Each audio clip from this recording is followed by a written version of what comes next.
Hello and welcome to The Frame, an initiative of Access Framingham. We start with the Community Preservation Act slate for this year, as the City Council unanimously approved 13 projects to receive $3.5 million in total during their meeting on Tuesday, April 21st. These projects aim to benefit housing, open spaces, and historic preservation projects across Framingham, as CPA dollars are collected through property tax surcharges along with matching dollars from the state level. The full City Council's vote came after approval from their Finance Subcommittee last week.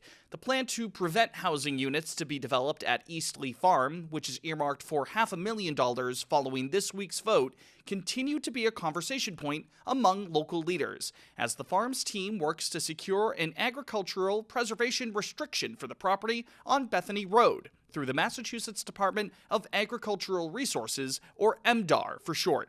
District 8 City Council member John Stefanini wanted to ensure that Eastleigh does not face strict conditions to secure additional money from other sources in order to preserve the farm in the future.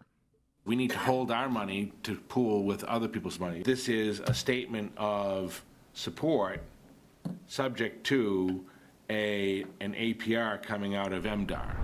Framingham Police Chief Lester Baker spoke with city councilors this week to discuss the city's decision to not host any public watch parties for the FIFA World Cup, which kicks off on June 11th. 7 matches over the course of a month will be held at Gillette Stadium in Foxborough, though Framingham elected to not apply for any state grants to hold watch-along parties for the games. Last week on the show, we covered our conversation with District 3 City Councilor Mary Kate Feeney about this topic, as she's lamented that Framingham will not be able to capitalize on a chance to boost local commerce and connect community members. Chief Baker this week, however, reiterated concerns that he and other local leaders have had regarding safety and staffing. He said the 7 games in Massachusetts will require the coordination and staffing equivalent of 7 Super Bowls, adding that those World Cup matches, along with other summertime events, could spread police and security within the state thin. With that in mind, he determined that there was enough of a risk to balk on any public watch parties. So this isn't just not wanting to do things, this is a matter of public safety. Now I hope I'm wrong and all these events go smoothly, but how would you feel if I knew that and something went south and I did not be able to respond properly or even plan properly for the event? Feeney and other councilors expressed their trust in the police department's judgment. Mayor Charlie Sositsky, meanwhile, apologized to local legislators for not cluing the council into conversations that were held between Framingham officials and various safety and tourism groups prior to the city's decision to not hold any of these watch-along events.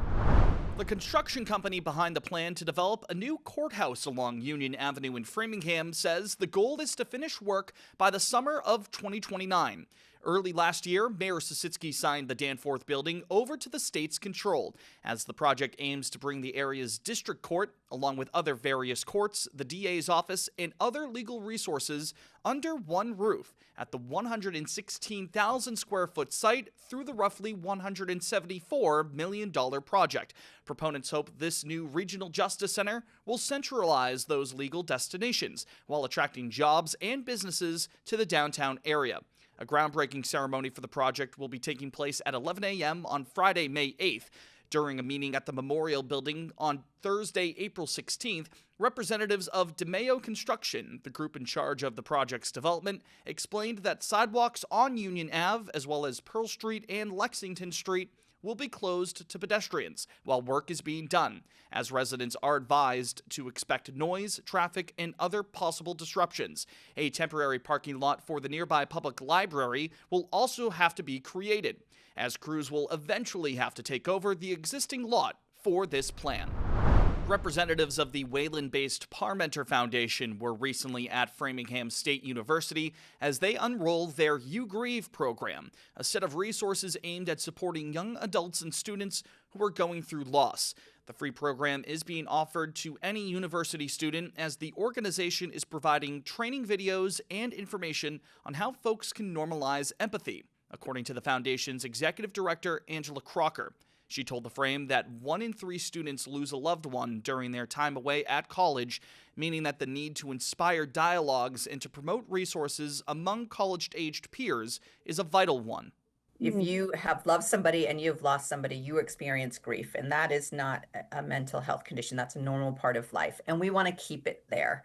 For lots of college students, they're away from their communities of home. For more information about the program, you can visit parmenterfoundation.org/UGrieve. A full article on those resources for college students, as well as all of the top stories on the show this week, can be found on our website, www.theframe.news. Along with those full written articles, you can also find feature pieces we've completed across the community and a calendar filled with upcoming events locally. Be sure that you're subscribed to our email newsletter too, so that you're always in the loop with Framingham News in Focus. Local officials recently took time to recognize the 100th birthday of a Framingham resident. Kathleen Garvey, also known as Kay to those who know her, was born on April 16, 1926. After being raised in Wayland, Kay worked as a manager of Herbert Candies in Boston, as well as the Rural Letter Carrier Ladies Auxiliary's president. Last week, District 6 City Councilor Phil Ottaviani visited Kay at St. Patrick's Manor in Framingham to present her with a citation signed by him along with Mayor Sisitsky in recognition of her new status as a centenarian, as local leaders expressed appreciation for, quote, her many years of contributions, kindness, and the inspiration she brings to the community, end quote. We here at The Frame would also like to wish Kay a very happy 100th birthday. And finally this week, a preview of our latest frame-by-frame segment. The Boston Marathon made its way through Framingham once again this past Monday. To commemorate one of the best traditions this community has, we wanted to look back at the history of the marathon in honor of its 130th edition. In collaboration with the Framingham History Center, we learned more about how the oldest annual marathon on the planet started and where it's been, all while asking attendees of this year's race trivia about its history. So I'm just going to ask you a few questions about the history of the marathon. Are you ready? No. Okay, go ahead. Do you know the first year the Boston Marathon took place? 1886? I don't know, 18 something. I'll say like 1906. I'll say 1950. 1940. 1886, 1887, 1897 or something like that. Spot on, you got that. So in 1897, members of the BAA decided, let's establish a marathon here in Boston. You're close. 1897. 97. Do you have the pin for that on your hat? No, I didn't volunteer at that one. So the Boston Marathon is considered the world's oldest annual marathon. That's a huge deal. Because the marathon has been going on for so long, it really helps us track big milestones that have happened throughout time and history. As always, more frame-by-frame coverage is available on our social media pages. Follow @FrameNews_ on Instagram and search for us on Facebook as well. Be sure to subscribe to Access Framingham's channel on YouTube and hit the bell icon there to be notified whenever we publish new content. You can also watch or listen to full frame episodes on Spotify. We encourage you to follow us there. That will do it for this week's Framingham News in Focus.